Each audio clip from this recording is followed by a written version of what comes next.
अस्सलाम वालेकुम जनाब, क्या हाल है आप लोगों का। अच्छा यार, ये कुछ फरमाइशी प्रोग्राम था, तो फरमाइशी प्रोग्राम के लिए वीडियो बनाई जा रही है। ये कुछ स्टूडेंट्स ने सवालात भेजे थे जो कि उनको तंग कर रहे थे, जिसमें वो परेशान थे, जिसकी ड्राफ्टिंग उनको समझ नहीं आ रही थी या फिर कॉन्सेप्ट समझ नहीं आ रहा था। तो मैंने कहा कि ये जो सवालात हैं, बजाय इसके कि मैं उन एक दो स्टूडेंट्स को अलग अलग समझाऊँ, मैं एक वीडियो बना देती हूँ। तो ये सबसे पहले हमारा सवाल है जो कि है प्लाटिनम लिमिटेड का। और ये इसकी वर्थ कहाँ से बढ़ती है भाई। हाँ जी। सो ये हमारा सवाल है जी प्लाटिनम लिमिटेड का। और ये प्लाटिनम लिमिटेड का सवाल है जिसके अंदर वो कहते हैं platinum limited was formed with N authorised capital of 20 million shares of ₹10 each.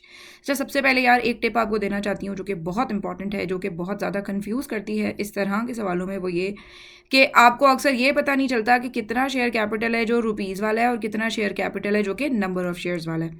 तो सबसे पहला काम ये किया करें कि आप सबसे पहला जो आपका काम हो वो आप ये किया करें कि आप ज़रूर देखा करें कि ये जो नंबर लिखा हुआ आ रहा है इससे पहले रुपीज़ लिखा हुआ आ रहा है या नहीं। अब ये कोई बच्चा कहेगा कि लो जी ये क्या बातें बताने वाली, हमें पता है। यार ये गलती बहुत बच्चे करते हैं जिसकी वजह से वो पूरा का पूरा ख़राब कर देते हैं, ठीक है।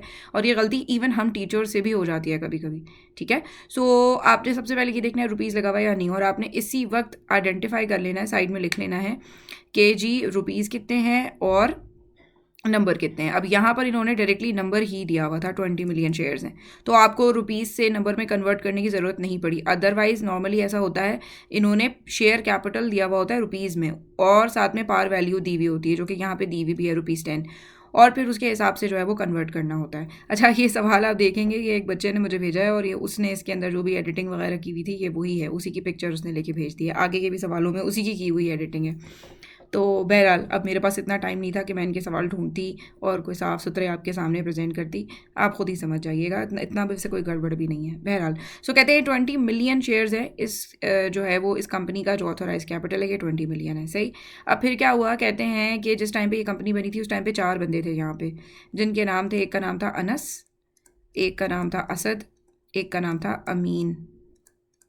सॉरी 4 नहीं थे, 3 थे, 3 बंदे थे, ठीक है। अच्छा, अब ये जो 3 बंदे थे, अनस जो है ये लेकर आया था 2.5 मिलियन, इस तरह से लिख लिया करें, आपको लिखने का तरीका भी सिखा रही हूँ।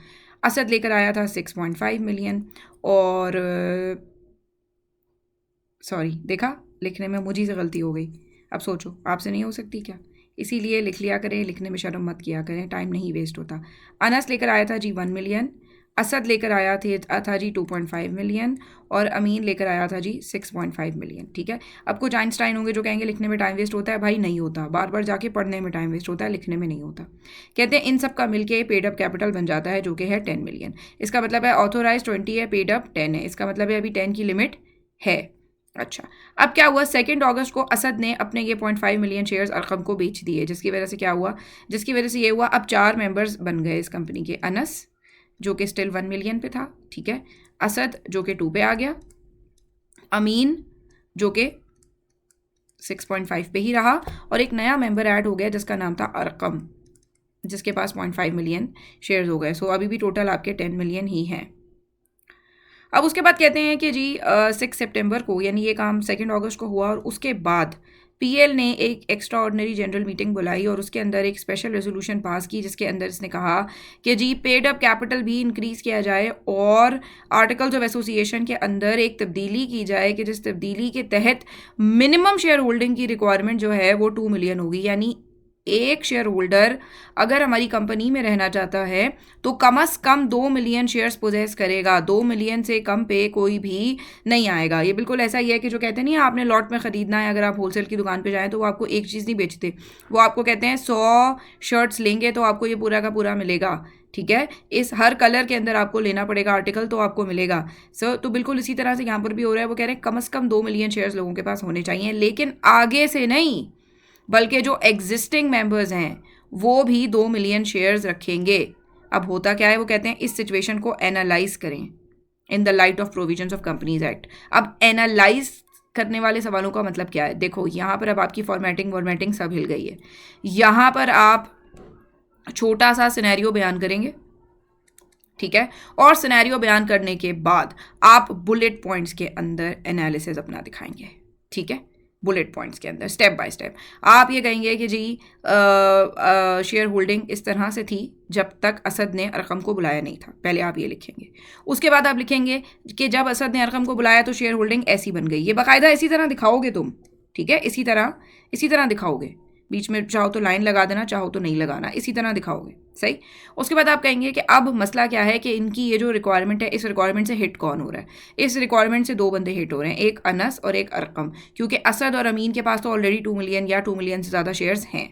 तो असद और अमीन तो मिनिमम शेयर्स की रिक्वायरमेंट पूरी करते हैं, लेकिन अरकम और अनस नहीं करते। सो अरकम और अनस को 1 मिलियन शेयर्स एक्स्ट्रा लेने पड़ेंगे और अरकम को 1.5 मिलियन शेयर्स एक्स्ट्रा लेने पड़ेंगे। ये बात भी लिख दी। फिर अगली लाइन में आप आके बताओगे कि as per the provisions of companies Act, दिखा देती हूँ यहाँ पे मैंने आपके लिए जमा भी करके रखा है इमरजेंसी फरमाइशी प्रोग्राम, ठीक है। ये देख लीजिए, ये मैंने आपके लिए इधर इसको लिख के रखा है और ये मैं आपको पीपीटी भी दे दूंगी, ठीक है। सो कहते हैं कि as per the provisions of companies Act, if any alteration in article requires the members to take more shares in the company than they already have, such alteration shall be applicable to a member only if he gives consent in writing, either before or after the alteration. So कहते हैं कि ये जो Arkham से और अनस से ये जो इन लोगों ने रिक्वायरमेंट की है, ये अरकम और अनस के ऊपर माननी बिल्कुल लाजिम नहीं है। हाँ, सिर्फ और सिर्फ उस सूरत में अरकम और अनस एडिशनल 1 मिलियन और 1.5 मिलियन ख़रीदेंगे अगर उन्होंने कंपनी को राइटिंग में एक कॉन्सेंट दे दिया था रेजोल्यूशन से पहले या रेजोल्यूशन के बाद। अदरवाइज अनस और अरकम की किसी किस्म की कोई उनके ऊपर ज़बरदस्ती नहीं की जा सकती। So it is not allowed by companies act to force का लफ्ज़ बुरा लगेगा, कंपेल लिखिएगा। हाँ, it is not allowed by companies act to compel, या इस तरह से लिख लेंगे, it is against the provisions of companies act to compel any existing member to buy या to hold more shares as a result of an alteration in articles than they already have. So फिर आप नीचे concluding line लिख देंगे कि in the light of our mention provisions of companies Act, Anas and Arkam can not be compelled to buy more shares, however if they give their consent in writing then they will be required to buy more shares। ख़त्म बात। देखने में बहुत ख़तरनाक सवाल लग रहा था, इतना ख़तरनाक नहीं था, ठीक है। सो ये मैंने यहाँ पर आपके लिए स्लाइड भी ले आई हूँ और मैंने ऊपर ये प्लैटिनम लिमिटेड लिख भी दिया है। सो अब आप इनको सुकून से बैठ के लॉ की प्रोविजंस को पढ़िएगा तो आपको समझ में भी अच्छा आ जाएगा इंशाल्लाह। अगला है जी आपका ब्राउन लिमिटेड वाला सवाल। एक सेकेंड,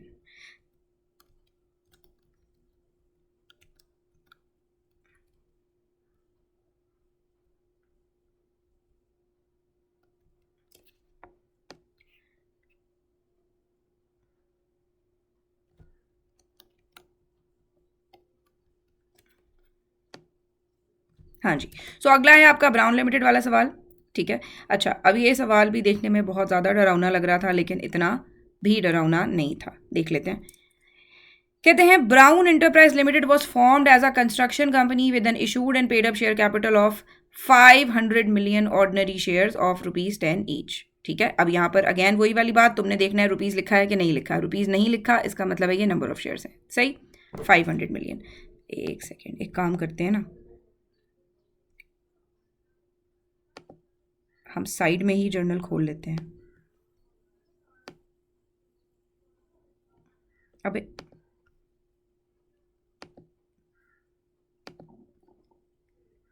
भूख लग रही है यार, खाना भी नहीं खाया।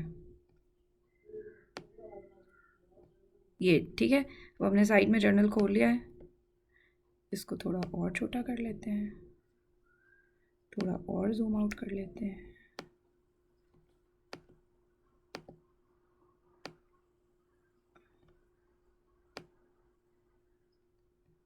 हाँ जी, ठीक है। अच्छा, सो अब कहते हैं यहाँ पे हम सवाल देखते जाते हैं। कहते हैं Brown Enterprise Limited was formed as a construction company with an issued and paid up share capital of 500 million. इसका मतलब है कि शेयर कैपिटल आपका 500 मिलियन है, ये शेयर्स हैं, लिख लिया करो, हमेशा बार बार बता रही हूँ। अब कहते हैं कि इसके 3 मेंबर्स हैं, ठीक है। ये जो आपकी कंपनी है जिसका नाम है BEL के 3 मेंबर्स हैं। BEL का एक मेंबर है जिसका नाम है ऑर्चिड लिमिटेड, OL। फिर अगला लिखा हुआ है ऑर्चिड लिमिटेड, दूसरा बीईएल का मेंबर है टील लिमिटेड, जो कि ओएल की सब्सिडरी भी है इत्तेफाक से। सवाल के इतनी कंफ्यूजिंग उन्होंने सवाल के अल्फाज बनाए हैं कि बच्चा परेशान हो जाए। वैसे मुझे बड़ा मजा आया सवाल करके, लेकिन बहरहाल सो कहते हैं एक उसका मेंबर है ओएल, दूसरा उसका मेंबर है टीएल, और टीएल जो है ना वो उसकी एक मेंबर की सब्सिडरी भी है, और तीसरी उसकी मेंबर है एमपीएल मॉव प्राइवेट लिमिटेड।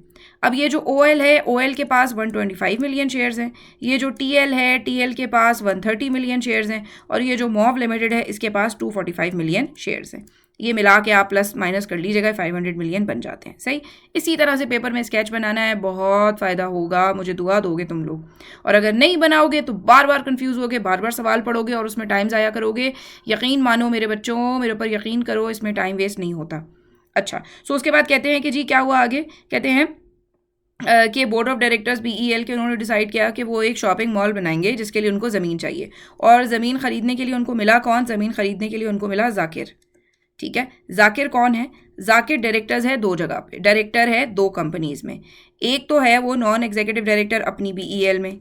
ठीक है, सो अब ये सुनते ही आपके कान खड़े हो जाने चाहिए थे कि डायरेक्टर से कोई चीज़ खरीदी जा रही है। सही, ओके।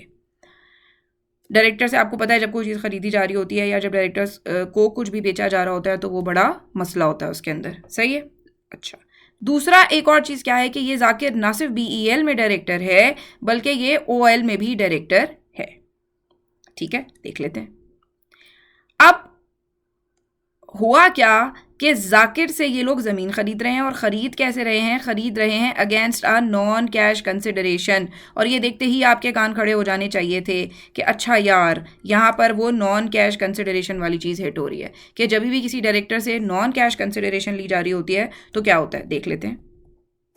ये देखिए, ये नॉन कैश कंसिडरेशन कहते हैं कि जब भी किसी डायरेक्टर से को नॉन कैश कंसिडरेशन दी जा रही होती है, सॉरी मैंने गलत बोल दिया कि ली जा रही होती है, नहीं नहीं दी जा रही होती है, तो उसके लिए क्या होता है, उसके लिए एक ऑर्डिनरी रेजोल्यूशन कंपनी में पास करनी पड़ती है, अदरवाइज ऐसा आप नहीं कर सकते। और एक इंपॉर्टेंट बात जिसके अंदर लिखा हुआ है कि आप ये सोचेंगे कि अच्छा यार अगर सिर्फ ये डायरेक्टर वाली ही बात थी तो इतनी लंबी कहानी ओएल और टीईएल की करने की ज़रूरत क्या थी। इसलिए थी कि यहाँ पर एक बड़ी इंपॉर्टेंट चीज़ आ रही है, इफ़ द डायरेक्टर और connected person is a director of its holding company, approval is also required to be obtained by passing a resolution in general meeting of that holding company।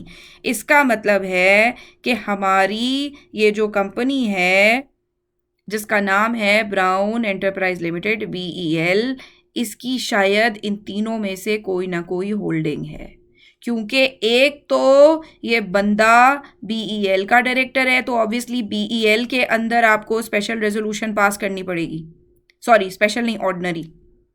सही है, दूसरा ये बंदा OL का भी director है तो उसकी इम्प्लीकेशन देखनी पड़ेगी। अब देखते हैं ओएल की जो शेयर होल्डिंग है बीईएल के अंदर वो है 125 डिवाइडेड बाय 500, कितनी बनी जी, कैलकुलेटर क्यों निकालूं, मैंने लिख के तो रखा है ताकि इसीलिए लिख के रखा था ताकि इस टाइम पे कैलकुलेट ना करना पड़े, लेकिन मिलती थोड़ी हैं चीज़ें। हाँ जी, सो ओएल की इसकी बीईएल के अंदर ओएल की अपनी जो शेयर होल्डिंग है वो है 25%। तो 25% से तो कोई होल्डिंग नहीं बनता, लेकिन हम तो साथ में टीएल की होल्डिंग भी मिलाएंगे। क्यों? क्योंकि टीएल ओएल की सब्सिडरी है, तो कोई अगर किसी के शेयर आपकी सब्सिडरी के शेयर अगर किसी के अंदर होते हैं तो वो भी तो आप ही कंट्रोल करते हैं ना, मेरे शेयर हो या मेरी सब्सिडरी की हो, बात तो एक ही है। सो देखते हैं टीएल के कितने शेयर हैं बीईएल के अंदर। टीएल के जी 130 हैं डिवाइडेड बाय 50, सो उसके शेयर हो गए कितने, उसके शेयर हो गए 26%। इन दोनों को ऐड करेंगे, ऐड करके 51% बन गए। इसका मतलब है कि OL is a holding company of BEL. तो ना सिर्फ ये ऑर्डिनरी रेजोल्यूशन बीईएल के अंदर पास होगी बल्कि ओएल में भी पास करानी पड़ेगी। क्यों? क्योंकि OL is a holding company of BEL, और होल्डिंग कंपनी के बारे में हमने उसूल पढ़ लिया कि अगर हमारी कंपनी के किसी डायरेक्टर को हम नॉन कैश कंसिडरेशन दे रहे हैं उस सूरत में हमें अपनी कंपनी के अंदर रेजोल्यूशन पास करनी पड़ेगी। और अगर हम अपनी होल्डिंग कंपनी के किसी डायरेक्टर को कोई नॉन कैश कंसिडरेशन दे रहे हैं तो हमें होल्डिंग कंपनी के अंदर भी एक रेजोल्यूशन पास करनी पड़ेगी। सो ये बात यहाँ पर करनी थी सारी की सारी इस सवाल के अंदर। सो उसको लिखेंगे कैसे, सिंपली कहते हैं discuss the condition that must be complied with in order to execute the above transaction. तो आप यहाँ पे सारी बात लिखेंगे, आप कहेंगे कि since non cash consideration is being given to the director, following conditions should be satisfied in BEL। So फिर कंडीशन के अंदर आप क्या लिखेंगे, ये लिखेंगे आप, ये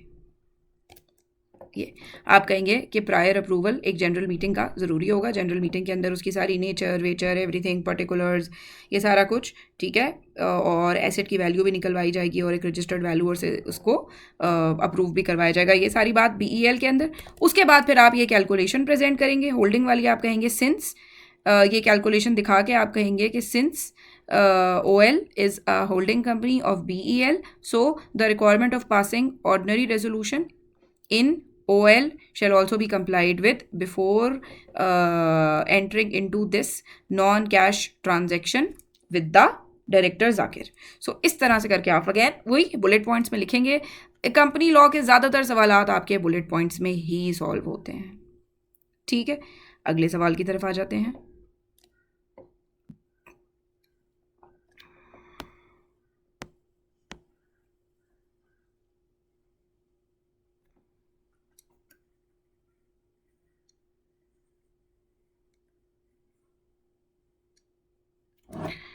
अच्छा जी, इरेज कर लिया, गलती से लाइन लग गई थी। अगला सवाल है जी सलीम हुसैन वाला। ठीक है, अब यहाँ पर क्या हुआ, यहाँ पर कहते हैं कि जी ML के शेयर कैपिटल की डिटेल्स इतनी हैं, ये 3 क्लासेस हैं, नंबर ऑफ़ शेयर्स मिलियन में इतने हैं और ये रुपीज़ में हैं। ठीक है, वही वाली बात जैसे मैंने आपसे कही। सो कहते हैं कि क्लास A के 50 मिलियन और इनकी जो पेड अप है ये 500। इसका मतलब है यहाँ पर हमें नॉमिनल वैल्यू भी निकालनी है। देखो 3 चीज़ें खुद ही निकाल लिया करो, 2 दी हुई होंगी, तीसरी निकाल लिया करो। या तो टोटल रुपीज़ दिए हुए होते हैं और नॉमिनल वैल्यू दी हुई होती है तो नंबर ऑफ़ शेयर निकाल लिया करो, या फिर नंबर ऑफ़ शेयर्स और टोटल रुपीज़ दिए हुए होते हैं तो नॉमिनल वैल्यू निकाल लिया करो, या फिर नंबर ऑफ़ शेयर्स और नॉमिनल वैल्यू दी हुई होती है तो फिर रुपीज़ निकाल लिया करो। तीसरी चीज़ ज़रूर निकाल लिया करो, काम आ ही जाती है वो। ठीक है, सो ये 500 को 50 पे डिवाइड किया तो क्या हुआ जी, नॉमिनल वैल्यू 10 रुपये। 600 को 30 पे डिवाइड किया, नॉमिनल वैल्यू 20 रुपये। 600 को 20 पे डिवाइड किया तो नॉमिनल वैल्यू 30 रुपये। सो ये इन शेयर्स की नॉमिनल वैल्यू है। अब आप देख सकते हैं क्लास A, B और C के अंदर ज़ाहिर है नॉमिनल वैल्यू का फ़र्क है। एक शेयर महंगा है क्लास C का, तो फिर उसके वोटिंग राइट भी 3 है। क्लास B का शेयर जो है वो 20 रुपये का है तो वोटिंग राइट 2 है, और क्लास A का शेयर 10 रुपये का है तो वोटिंग राइट 1 है। ऑब्वियसली जस्टिफाइड है। फिर कहते हैं सलीम हुसैन जो हैं वो एक शेयर होल्डर हैं जिनके पास 50% शेयर्स हैं क्लास A में।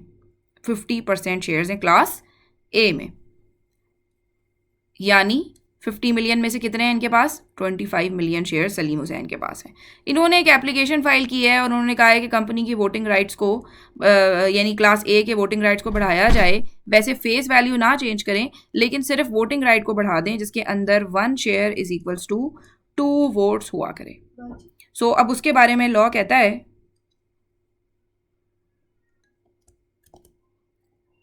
तो उसने कहा है कि जी फेस वैल्यू नहीं आपने बढ़ानी, लेकिन आपने एक शेयर को मतलब एक शेयर के बदले हमें 2 वोट्स दे दें। तो अब क्या कहते हैं, under the provision of companies act advise ML's management regarding Salim Hussain eligibility to demand increase in voting rights of class A shares and discuss the requisite approvals required to be sought for getting such change required. अच्छा, अब ये सवाल बड़ा ख़तरनाक सवाल था, बिल्कुल मैं मानती हूँ। अब हमने ऐसी कोई प्रोविज़न ही नहीं पड़ी हुई कि क्या कोई डिमांड कर सकता है अपनी वोटिंग राइट्स बढ़ाने के लिए, ऐसी कोई प्रोविज़न लॉ में कहीं नहीं है। तो एक सेकंड को मैं भी ये सवाल जब मैंने देखा तो मैंने कहा यार ऐसी तो कोई प्रोविज़न ही नहीं पड़ी। फिर मुझे एकदम ख्याल आया कि यहाँ पर बात वो हो ही नहीं रही है, यहाँ पर बात ये हो रही है कि इसके पास क्लास A के 50% शेयर्स हैं, यानी इसके पास कितने शेयर्स हैं, इसके पास 25 मिलियन शेयर्स हैं। ठीक है, और टोटल कंपनी के शेयर्स हैं 100 मिलियन। सो इसके पास टोटल कंपनी के कितने शेयर्स हैं, 25%। ठीक है, और ये लाना चाहता है एक रेजोल्यूशन। तो यहां पर बेसिकली वो वाली बात आ जाती है कि जब आपके पास कंपनी की 10% तक आपके पास कंपनी का शेयर कैपिटल हो तो आप डिमांड कर सकते हैं कि आप EOGM बुलाएं, नंबर 1 बात। और अगर कोई जनरल मीटिंग ऑलरेडी प्लान्ड है और आपने उस मीटिंग से 10 दिन पहले अपनी रेजोल्यूशन पहुंचा दी है और आपकी वोटिंग पावर, आपकी जो शेयर कैपिटल है वो आपकी वोटिंग पावर वो 5% है, तो तब भी आपकी जो रेजोल्यूशन है वो डिस्कस होती है उस AGM के अंदर। तो या तो AGM से पहले आप अपना एजेंडा भिजवा दें 10 दिन पहले पहले, वो भी डिस्कस होगा और उस पर भी डिस्कशन होगा, और अगर रेजोल्यूशन पास हो गई तो आपका फ़ायदा होगा। और अगर कोई AGM नहीं होने लगी तो सिंपली आप 10% वोटिंग पावर रखने वाले बंदे EOGM डिमांड कर सकते हैं। ठीक है, सो ये वो वाली बात यहाँ पे थी। बहुत ज़बरदस्त सवाल था, मज़ा आ गया सॉल्व करके, क्योंकि इसके अंदर उन्होंने आपको ऐसा घुमाया।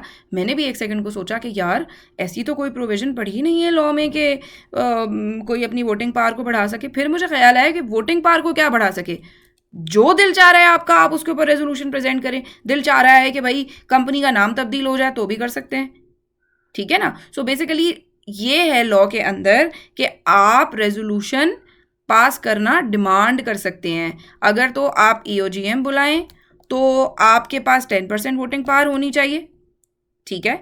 और अगर आप यहाँ पे मैंने EOGM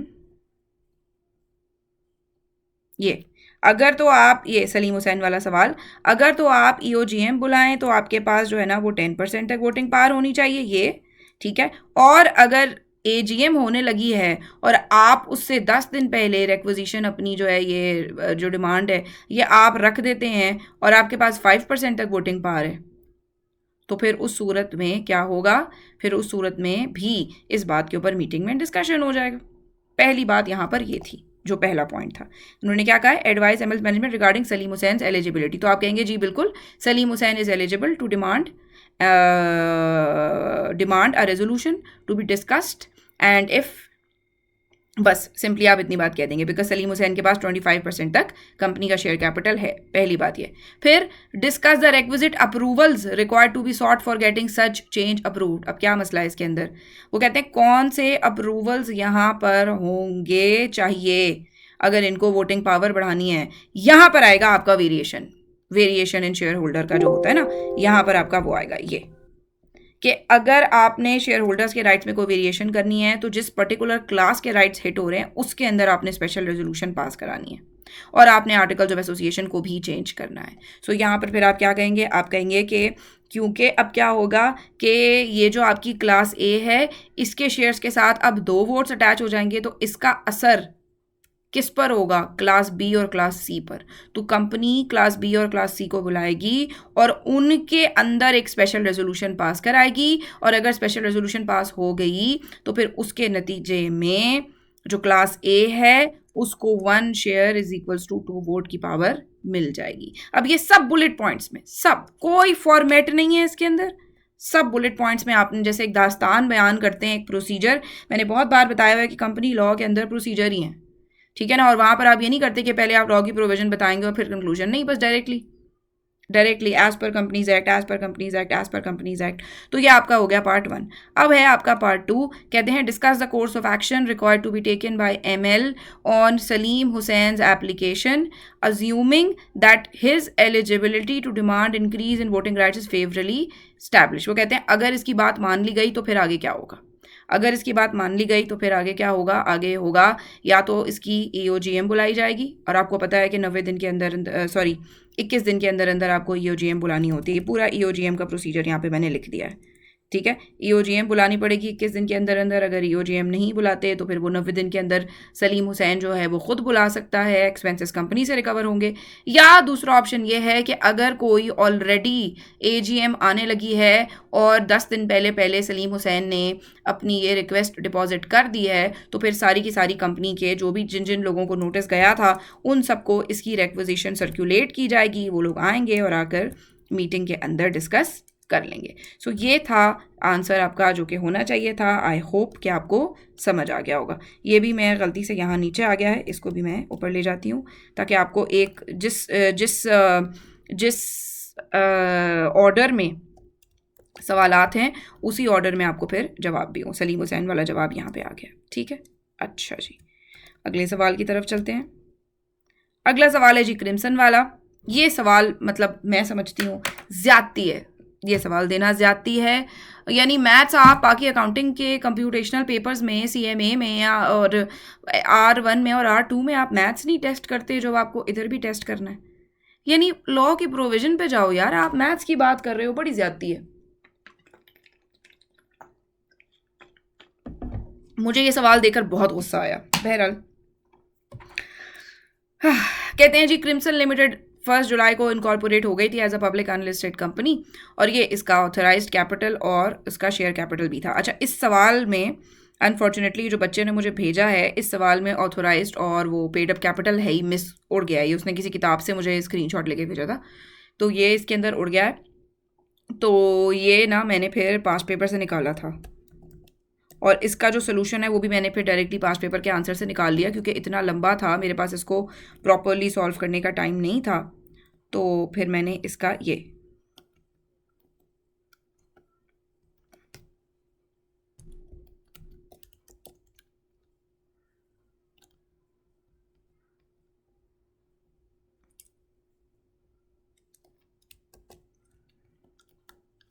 सो कहते हैं कि इसका जो ऑथराइज्ड और पेड अप था ना, वो ये है। ठीक है, ये सवाल के अंदर मेंशन था, लेकिन अनफॉर्चुनेटली इधर वो मेंशन नहीं है। जो बच्चे ने मुझे भेजा तो पता नहीं इससे उड़ा हुआ था वो। बहरहाल सो ये इसकी करंट पोजीशन है। ठीक है, कहते हैं कि ये नंबर ऑफ शेयर्स हैं, ये फेस वैल्यू है, और ये टोटल रुपीज़ इन मिलियन। इसी तरह क्लास बी के भी ये टोटल नंबर ऑफ शेयर्स थे, ये फेस वैल्यू और ये रुपीज़ इन मिलियन। ठीक है, ये करंट पोजीशन थी बिफोर एनी ऑल्ट्रेशन। अब ऑल्ट्रेशन क्या क्या मांग रहा है देख लेते हैं। कहता है कि cancel the authorise share capital of class B by ₹350 million. तो कहता है ऑथोराइज जो आपका शेयर कैपिटल है क्लास बी का, वो कैंसिल कर दें। ठीक है, so by 350 million shares. So यहाँ पे क्या किया, 800 में से 350 को माइनस किया, अब कितना बच गया, 450 बच गया। ठीक है, बाकी ये चीज़ें तो रिपीट हो गई, ये इसको इससे मल्टीप्लाई किया, ये आ गया। फिर अगला कहते हैं consolidate 2 shares of class A into 1 share. अब ये 2 शेयर्स की बात करें, यहाँ पे ये ऑथोराइज्ड या पेडअप की बात नहीं कर रहे, तो इसका मतलब है ऑथोराइज में भी करना है और पेडअप में भी करना है। ठीक है, सो कहते हैं कंसोलिडेट जब आप करेंगे तो कंसोलिडेशन का असर क्या होगा जी। कहते हैं ये जब आप 2 शेयर्स क्लास ए के 1 शेयर में कंसोलिडेट करेंगे तो क्या होगा, पहले 1200 थे, अब कितने रह गए, 600 रह गए, क्योंकि 2 शेयर को मिला के आपने एक बना दिया। सही, सो 1200 डिवाइडेड बाय 600, 1200 डिवाइडेड बाय 2 क्या बन गया, 600। 600 को आपने ऑब्वियसली उसकी फेस वैल्यू भी उस हिसाब से फिर चेंज हुई। पहले वो 15 रुपये का एक शेयर था, अब कितने का बन गया, 30 रुपये का एक शेयर बन गया, क्योंकि टोटल शेयर कैपिटल सेम ही रहा। ठीक है, ये हो गया। अच्छा, इसी का असर नीचे भी देख लेते हैं आपके पेडअप के ऊपर। पेडअप की करंट पोजीशन ये थी, पेडअप आपका 600 मिलियन शेयर्स थे, 15 रुपये का एक था, 9000 पेडअप था। कहते हैं कि जी कंसोलिडेशन जब हुई क्लास ए के 2 शेयर्स की एक में, तो पहले 600 शेयर थे, अभी 300 हो गए। ठीक है, और 2 शेयर जब आपस में मिले 15-15 वाले, तो 300 के बन गए, टोटल शेयर कैपिटल उतना ही रहा। तीसरी कहते हैं subdivide 1 share of class B into 2 shares having equal face value. यानी यहाँ पर क्या किया है, यहाँ पर इन्होंने बड़े शेयर को 2 शेयर्स को मिला के बेसिकली 1 + 1 = 2 इन्होंने ये कर लिया है, और यहाँ पर क्या किया है, यहाँ पर इन्होंने ये किया है, 2 शेयर्स को एक एक में डिवाइड कर दिया है। देख लेते हैं क्लास बी में। कहते हैं क्लास बी का टोटल, क्लास बी में नंबर ऑफ शेयर्स थे 450, अब कितने हो गए टोटल नंबर ऑफ शेयर्स, 900। ठीक है, 450 को 2 से मल्टीप्लाई किया, 900 हो गए। लेकिन अगली इन्होंने क्या की है, अगली चीज़ इन्होंने कही है, ये जो हो रहे हैं इनकी फेस वैल्यू सबकी बराबर होनी चाहिए।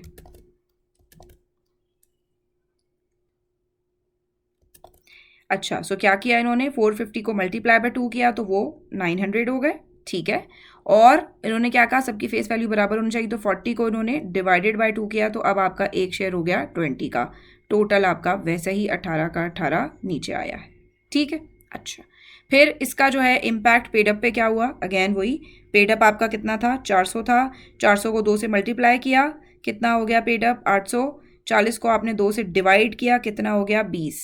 क्यों? क्योंकि टोटल उतनी की उतनी ही रहनी चाहिए, जितनी 16 ऊपर थी उतनी ही नीचे है। सो टोटल वैल्यू हमेशा याद रखो शेयर्स की उतनी रहेगी, फ़र्क आएगा नंबर ऑफ शेयर्स में और फेस वैल्यू में। कभी कभी फेस वैल्यू, अच्छा अब इसका उसूल एक याद रखो, जब आपके नंबर ऑफ शेयर्स बढ़ रहे हैं, मेरा ये जुमला कहीं लिख लेना, नंबर ऑफ शेयर्स बढ़ रहे हैं तो फेस वैल्यू कम हो रही है। यानी अगर आपके नंबर ऑफ शेयर्स 2 से बढ़ रहे हैं तो फेस वैल्यू, यानी अगर आपके नंबर ऑफ शेयर्स 2 से मल्टीप्लाई हो रहे हैं तो फेस वैल्यू 2 से डिवाइड हो रही है।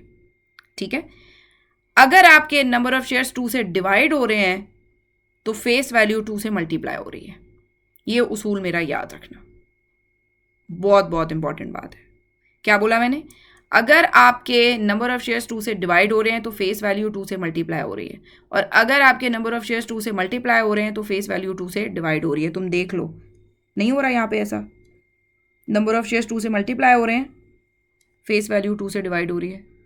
ये उसूल याद रखोगे तो बहुत आसानी हो जाएगी। ये सवाल ज़्यादती थी, सरीहन ज़्यादती थी, नहीं देना चाहिए था ये सवाल आई कैप को, लेकिन बहरहाल अब आई कैप से कौन लड़ सकता है।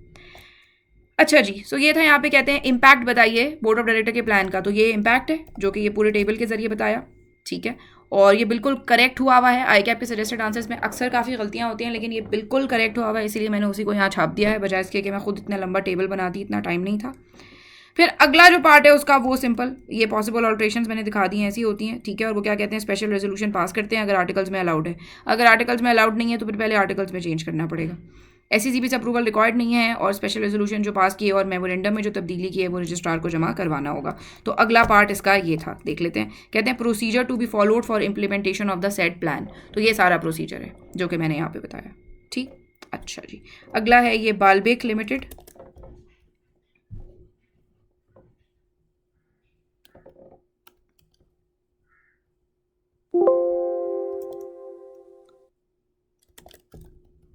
ये वाला बाल्बेक लिमिटेड, ये किरमानी वाला सवाल है।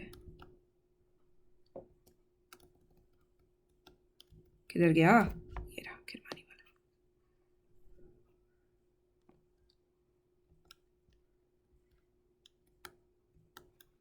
जी जनाब, ये है आपका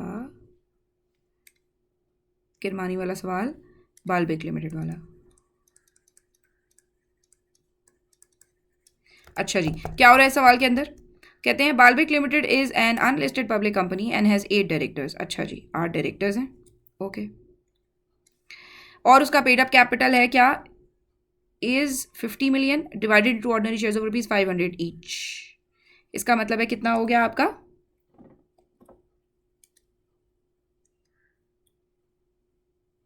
किधर चला गया सवाल? हाँ जी, इसका मतलब है कितना हो गया आपका? 50 मिलियन डिवाइडेड बाय 500 ईच, यानी नंबर ऑफ शेयर्स कितने हो गए? 100,000 शेयर्स, ठीक है, ओके। सो कहते हैं आगा करमानी को उन्होंने बोर्ड से रिमूव करना है क्योंकि ये अच्छा काम नहीं कर रहा, लेकिन ये आया अनअपोज था। अब अनअपोज का मतलब क्या होता है? अनअपोज का मतलब होता है इन्होंने 8 डायरेक्टर रखने थे और 8 ही एप्लीकेशनें आई थी, तो सबको रख लिया था, इलेक्शन हुआ ही नहीं था। तो कहते हैं आगा करमानी को रिमूव कैसे करेंगे? देखिए जी, पहले तो ये वाली आपकी कैलकुलेशन, ठीक है, चाहो तो ये फेस पे कर दो, चाहो वर्किंग दिखा दो, ठीक है। अच्छा, सो कहते हैं कि जी total number of shares of this company is 100,000, ठीक है। सो आगा करमानी, पहले आपने क्या करना है, पहले सिंपल सोल्यूशन लिख देना है कि आगा करमानी रिमूव होगा इतने वोट्स अगर उसकी रेजोल्यूशन के फेवर में आ जाए, सिंपल, ठीक है। और फिर आपने वर्किंग नीचे दिखानी है कि भाई ये हमने निकाले कैसे हैं नंबर ऑफ वोट्स, वर्किंग 1 का रेफरेंस देके, ठीक है। अच्छा, देख लेते हैं यहाँ पे अनअपोज्ड, अगर कोई अनअपोज्ड इलेक्ट हुआ होता है तो उसको रिमूव करने का तरीका ये है, मेरी स्लाइड में सामने नजर आ रहा है। कहते हैं एवरेज वोट्स, यानी जितने नंबर ऑफ डायरेक्टर्स डिसाइड किए थे multiply by total number of shares of the company divided by number of directors in the board right now. So कितने डिसाइड किए थे जी? Number of directors 8, total shares company के कितने थे? 1 lakh. Total votes कितने थे? 8 लाख डिवाइडेड बाय 8 कितने आ गए जी? 100,000. So, Agha Karmani can be removed from board of director of this company if 100,000 votes or more are casted in favor of resolution to remove Agha Karmani. An ordinary resolution would be required in a general meeting to remove Agha Karmani. ठीक है, सो ये आपका formula है elected unopposed का, जिसमें कि जितने director हमने उस टाइम पे डिसाइड किए थे कि कितने रखेंगे, टोटल नंबर ऑफ शेयर्स इस कंपनी के कितने हैं उससे मल्टीप्लाई करके डिवाइड कर देंगे कितने डायरेक्टर्स अभी हैं। तो 1 लाख वोट्स अगर रेजोल्यूशन की फेवर में पड़ जाएं या 1 लाख से ज़्यादा, तो आगा करमानी इस बोर्ड से रिमूव हो जाएगा क्योंकि ये अनअपोज्ड आया था। अगर ये इलेक्शन के थ्रू आया होता तो कुछ और वोट्स जो है ना वो कोई और कैलकुलेशन बनती जो कि आगे आ रही है। ठीक है, अच्छा जी, अगला सवाल है आपका गोल्डफिश का। कहते हैं कि यहाँ पर क्या हुआ, एक कंपनी है जिसका पेड अप शेयर कैपिटल है 200 मिलियन का और इसके हैं 20 मिलियन शेयर्स। तीनों चीज़ें दी हुई हैं तो कैलकुलेशन की ज़रूरत नहीं है। ठीक है, कहते हैं ये डायरेक्टर्स इलेक्ट हुए 1 2 3 4 5 6 7, 7 डायरेक्टर्स इलेक्ट हुए थे इस कंपनी में। ठीक है, कहते हैं जाकिर हुसैन 1 2 3 4 5 6 7, हाँ, जाकिर हुसैन एक एग्जिस्टिंग शेयर होल्डर था, इसने 1.5 मिलियन एडिशनल शेयर्स ले लिए हैं जीएल में, due to which his shareholding percentage increase to 15%। Okay, Zakir Hussain now demands to have a suitable position on GL's board. अच्छा जी, सो ये जो यहाँ पर बात आ रही है ये है आपकी बात रेक्विजिट शेयर होल्डिंग की। जरा देख लेते हैं रेक्विजिट शेयर होल्डिंग क्या होती है। कहते हैं अगर कोई इलेक्शन के बाद नया बंदा आए या पुराना ही बंदा ज्यादा शेयर्स एक्वायर कर ले तो कौन सी सूरत हो सकती है कि जिसमें वो नया इलेक्शन डायरेक्टर्स का डिमांड भी कर सकता है। कहते हैं वो सूरत होती है कि जिसके अंदर वो रेक्विजिट शेयर होल्डिंग लेकर आया हो। सवाल ये पैदा होता है कि रेक्विजिट शेयर होल्डिंग कैलकुलेट कैसे होती है। ये आपके सामने फॉर्मूला मैंने रख दिया, ये मेरी जो पुरानी मेरी अपनी यानी जो रेगुलर यूज़ की स्लाइड्स है उन्हीं से निकाला है। कहते हैं रेक्विजिट शेयर होल्डिंग कैसे निकलती है। कहते हैं अगर इस बंदे के पास जो वोट्स हैं, if votes possessed by this person are greater और इक्वल टू रेक्विजिट वोट्स, तो ये इलेक्शन डिमांड कर सकता है। इसका मतलब है सबसे पहले हमें कैलकुलेट करना पड़ेगा ए, जो कि क्या है, votes possessed bye Zakir Hussain, और फिर हमें बी कैलकुलेट करना पड़ेगा जो कि है रेक्विजिट वोट्स। ठीक है, ओके, सो सबसे पहले हम ए कैलकुलेट करते हैं कि जाकिर हुसैन के पास वोट्स कितने हैं, देख लेते हैं। कहते हैं जाकिर हुसैन के पास अब हैं 15% शेयर्स ऑफ दिस कंपनी, और इस कंपनी का टोटल शेयर कैपिटल कितना है जी। इस कंपनी का टोटल शेयर कैपिटल यानी टोटल नंबर ऑफ शेयर्स हैं 20 मिलियन। 20 मिलियन का 15% जाकिर हुसैन के पास 3 मिलियन शेयर्स हैं। वोट्स कैसे निकलते हैं देख लेते हैं। Votes possessed by a person, shares acquired by a person, हमने निकाल लिए 3 मिलियन शेयर्स। ठीक है, multiply by total number of elected directors, 3 million shares हैं, multiply by 7 total number of elected directors, कितने आ गए जी इसके पास 21 मिलियन वोट्स। ये हमने निकाल लिए votes possessed by the person. ठीक है, अब हमें निकालना है, पहली चीज ए हमने निकाल लिया, votes possessed by a person. दूसरी चीज है जी रेक्विजिट वोट्स। रेक्विजिट वोट्स कैसे निकलते हैं, बी देख लेते हैं। कहते हैं रेक्विजिट वोट्स ऐसे निकलते हैं कि इस कंपनी के टोटल शेयर्स, पहले तो हमने खाली जाकिर के टोटल शेयर्स यहां पे हमने देखे थे ना 3 मिलियन, अब कह रहे हैं कंपनी के टोटल शेयर्स कितने हैं जी इस कंपनी में, टोटल शेयर्स 20 मिलियन। ठीक है, कहते हैं कंपनी के total shares multiply by total number of elected directors divided by total number of directors on board. Okay, 20 million multiply by 7 divided by 7। अब ये आप कह रहे होंगे कि ये 7 क्यों दो दफा रिपीट हो रहा है, इसलिए कि अगर अभी इस वक्त एक आधा इनमें से फवाद या लेट सपोज उड़ गया होता ना तो हम डिवाइडेड बाय 6 करते, इसलिए। सो मल्टीप्लाई होता है जो डायरेक्टर्स आपने शुरू में अपॉइंट करने का डिसाइड किया होता है, जितनी सीटों पे इलेक्शन होता है, और डिवाइड होता है एग्जिस्टिंग डायरेक्टर्स पे भी, क्योंकि बीच में कोई एक आधी कैजुअल वैकेंसी आ जाती है ना, इस वजह से। ठीक है, सो आ गए आपके रेक्विजिट वोट्स, वो क्या हैं, वो हैं 20 मिलियन। और हमने क्या फॉर्मूला पढ़ा, if votes possessed by a person are greater than or equal to requisite votes. So what are the votes possessed by Zakir? Votes possessed by Zakir are 21 million and votes जो कि requisite हैं इस company के वो क्या हैं 20 million. इसका मतलब है जाकिर के पास ज्यादा वोट्स हैं, 21 million is greater than 20 million. कहते हैं discuss the validity of Zakir Hussain demand. अब आप लिखेंगे कैसे, आप कहेंगे Zakir Hussain demand is valid because the because Zakir Hussain has requisite share holding. आगे आप वर्किंग वन का रेफरेंस डालेंगे और वर्किंग वन का रेफरेंस डाल के आप यहाँ पे ये जो भी वर्किंग है ये सारी दिखा देंगे आप कि भाई ऐसे ऐसे करके उसके पास रिक्विजिट शेयर होल्डिंग है, तो इस वजह से उसके पास क्योंकि रिक्विजिट शेयर होल्डिंग है तो वो बिल्कुल डिमांड कर सकता है। सही, पहला इसका आ गया जवाब ये। दूसरा सवाल, also list the ground under which he may not be elected. इतना गुस्सा आया मुझे ये देख करके, मैं नहीं बता सकती। यहाँ पर पता है क्या लिखना था, ये सारा इनएलिजिबिलिटी क्राइटेरिया पूरा का पूरा कि जिसके अंदर डायरेक्टर्स इनएलिजिबल हो जाते हैं। अब यार कोई तुक बनती थी इतना लंबा क्राइटेरिया। सो कहेंगे जी Zakir Hussain may not be appointed despite possessing requisite shareholding if he is a minor unsound फला फला फला फला, ये सब लिखना। और ये बहुत ज्यादती है कि 4 नंबर के सवाल में आपने पहले इतनी लंबी कैलकुलेशन कराई और उसके बाद अब इतनी लंबी चीज़ भी लिखवा रहे हैं, बहुत ज्यादती है। लेकिन आई एम रियली सॉरी, मैं आपकी हेल्प नहीं कर सकती।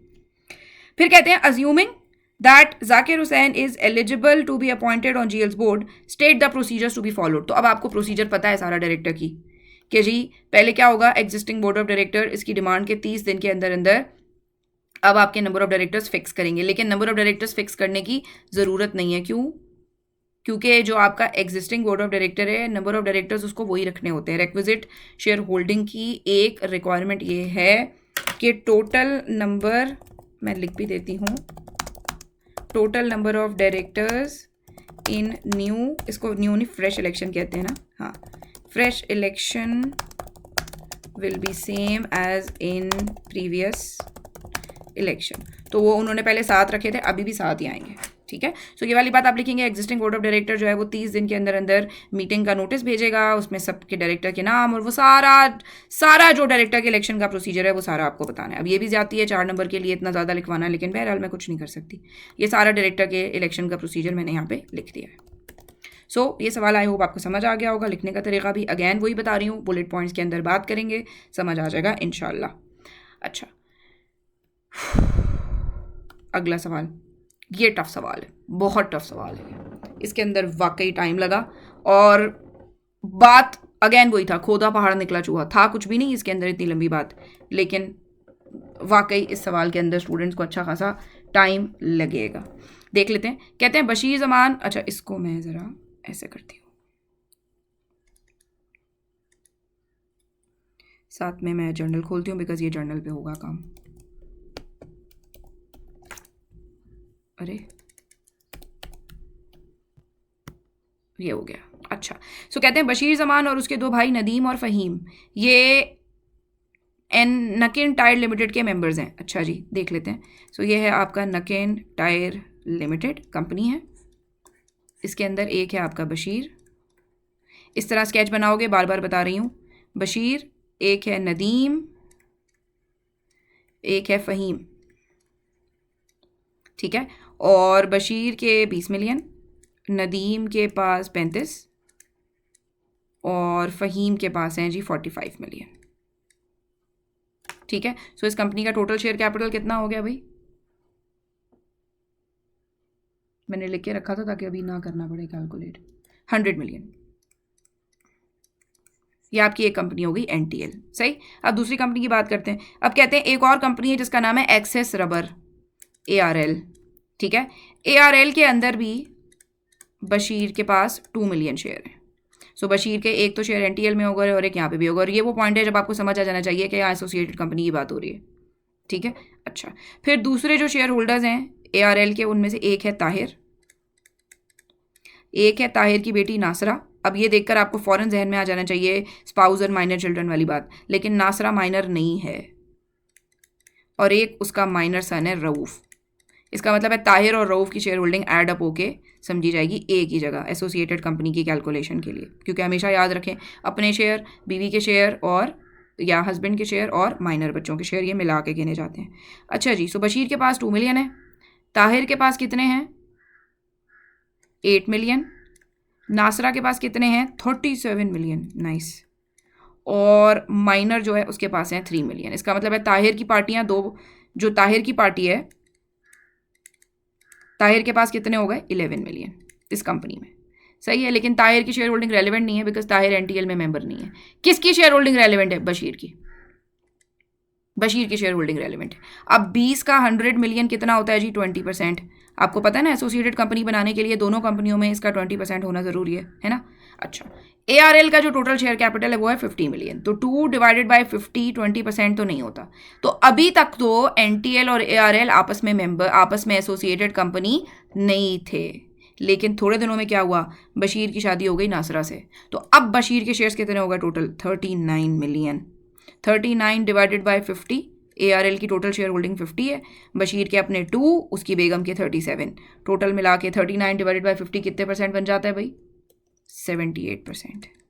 सो बशीर के शेयर NTL के अंदर 20% है और ARL के अंदर 78% है।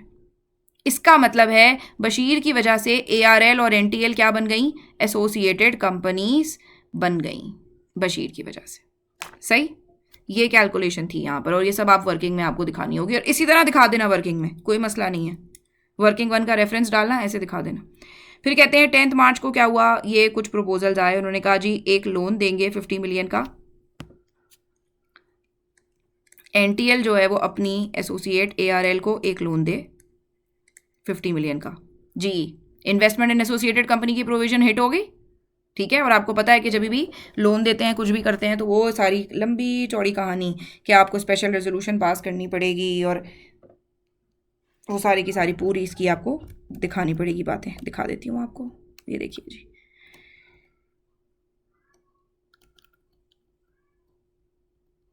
अरे मैंने मिस कर दिया इधर, एक सेकेंड यार, पॉज करती हूँ, निकालती हूँ। जी जनाब, ये ले आई हूँ मैं, देख लीजिए। सो कहते हैं कि जब भी आप अगर कोई लोन दे रहे हैं, कोई इक्विटी इन्वेस्ट कर रहे हैं, सब कर रहे हैं, तो आपको अगर कोई जनरल इन्वेस्टमेंट है तो बोर्ड ऑफ डायरेक्टर के अप्रूवल से होती हैं, लेकिन अगर आपकी एसोसिएटेड कंपनी में है तो फिर आपको स्पेशल रेजोल्यूशन पास करनी पड़ती है। फिर ये जो इसके अंदर होता है, लोन जो है वो राइटिंग में एग्रीमेंट होना चाहिए, और रिटर्न जो है वो आपका सही होना चाहिए, और ड्यू डिलिजेंस की सारी चीज़ें हैं जो कि यहाँ पर आपको लिखनी पड़ेंगी, ठीक है। सो क्या कहते हैं the grant of loan under the provision companies act advise the boards of NTL and ARL the condition that must be complied. अब यार मसला क्या है कि ये जो पहली वाली चीज़ है ना, यहाँ पर NTL जो है वो ARL को लोन दे रहा है, तो सारी सख्तियाँ NTL पे हैं, ठीक है। तो ये लोन में आप सारी की सारी ये कंडीशंस लिख देंगे, ठीक है। आप कहेंगे since NTL is an associated company of ARL, और आगे आप वर्किंग 1 का रेफरेंस देंगे, और वर्किंग 1 में ये सारी आपने वर्किंग की भी होगी कि कैसे वो एसोसिएटेड बने, सही। So, following conditions should be applicable या should be followed by the board of director before implementing the loan to ARL. ये NTL में होना चाहिए। दूसरा कहते हैं ARL जो है वो NTL को कुछ प्रोडक्ट्स बेचना चाहती है और कोई स्पेशल क्रेडिट टर्म्स, जी रिलेटेड पार्टी यहाँ पर आएगी आपकी रिलेटेड पार्टी की ट्रांजेक्शन, ठीक है। सो यहाँ पर आपको ये सब चैप्टर 10 से आया है, यहाँ पर आपको रिलेटेड पार्टी वाली बात ये सब बतानी पड़ेगी कि जी रिलेटेड पार्टी के अंदर क्या होता है। अगर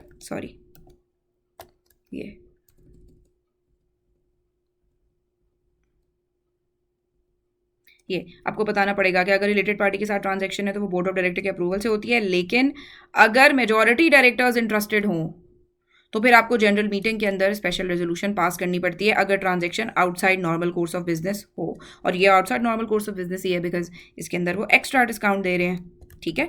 सो ये चीज़ यहाँ पर आपको देखनी पड़ेगी, क्योंकि यहाँ पर वो क्या कह रहे हैं, हाँ स्पेशल क्रेडिट टर्म दे रहे हैं ना 6 मंथ्स की, तो ये आउटसाइड नॉर्मल कोर्स है। तो अगर मेजॉरिटी डायरेक्टर्स इंटरेस्टेड होंगे इस ट्रांजेक्शन में, जो कि हैं ARL के मेजॉरिटी डायरेक्टर्स इंटरेस्टेड हैं, यहाँ पे ताहिर और नासरा ये दोनों ARL के अंदर डायरेक्टर हैं, मेजॉरिटी डायरेक्टर्स इंटरेस्टेड नहीं है ना यार, नासरा इंटरेस्टेड है खाली, ताहिर तो इंटरेस्टेड नहीं है इस ट्रांजेक्शन में। नहीं तो बस मेजॉरिटी डायरेक्टर्स वाली बात नहीं आएगी, आप सिंपली यही कहेंगे कि बोर्ड ऑफ डायरेक्टर के अंदर एक रेजोल्यूशन पास की जाएगी और जब भी ये वाली ट्रांजैक्शन हो सकेगी, ठीक है। और ये कंटेंट किस तरह से लिखना है, अगेन वही बुलेट पॉइंट्स में लिखना है, और वो मैंने आपको दिखा दिया है सारा का सारा कहाँ से उठाकर आपने उसको लिखना है, ठीक है। सो ये स्लाइड के अंदर आपको नज़र आएगा, ये सारा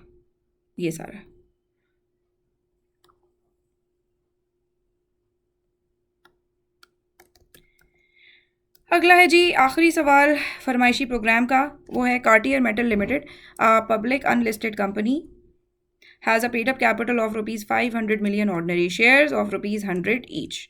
अच्छा जी, यहाँ पर क्या होता है जी, ये एक है आपकी पब्लिक अनलिस्टेड कंपनी, इसका मैंने लिखा नहीं है आई थिंक स्केच कहीं। सारे स्केचेस इसलिए बना लिए थे कि यहाँ पर तुम लोगों के सामने ना टाइम ना वेस्ट हो और बस जल्दी जल्दी काम हो जाए।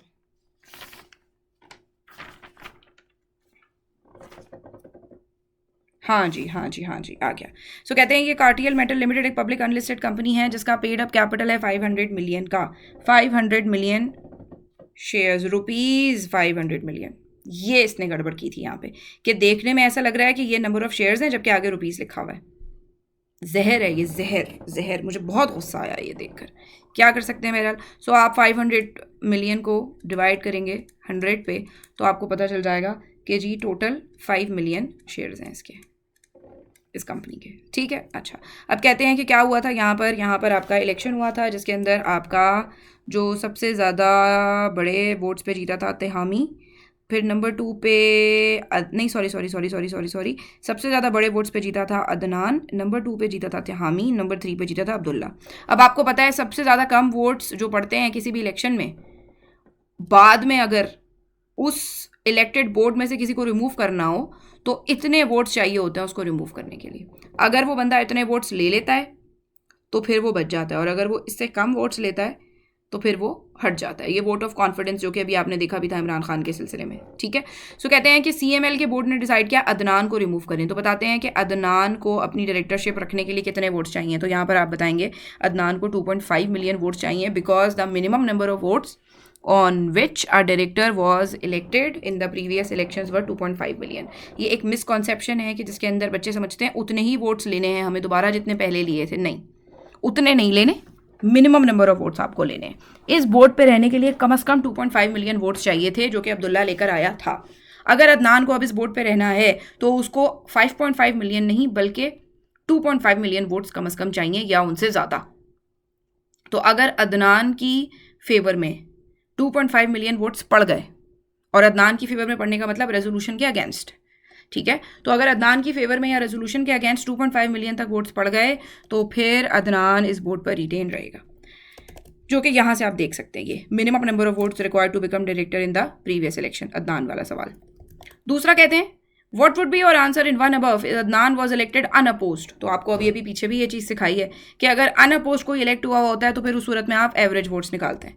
ठीक है, सो नंबर ऑफ डायरेक्टर्स कितने डिसाइड किए थे भाई इन्होंने? 3 डायरेक्टर्स इलेक्ट करने थे। ठीक है, टोटल नंबर ऑफ वोट्स कितने हैं? इस कंपनी के टोटल नंबर ऑफ शेयर्स कितने हैं जी? टोटल नंबर ऑफ शेयर्स है 5 million multiply by 3, 15 million divided by 3, क्योंकि डिवाइड करते हैं ना, इसी तरह से करते हैं। नंबर ऑफ डायरेक्टर्स जितने डिसाइड हुए थे, नंबर ऑफ डायरेक्टर्स जो बोर्ड में अभी हैं 3 ही हैं अभी। ठीक है, सो कितने? 5 मिलियन। अगर अदनान अनअपोज इलेक्ट हुआ होता तो अदनान को रिटेन रहने के लिए 5 मिलियन वोट्स रिक्वायर होते।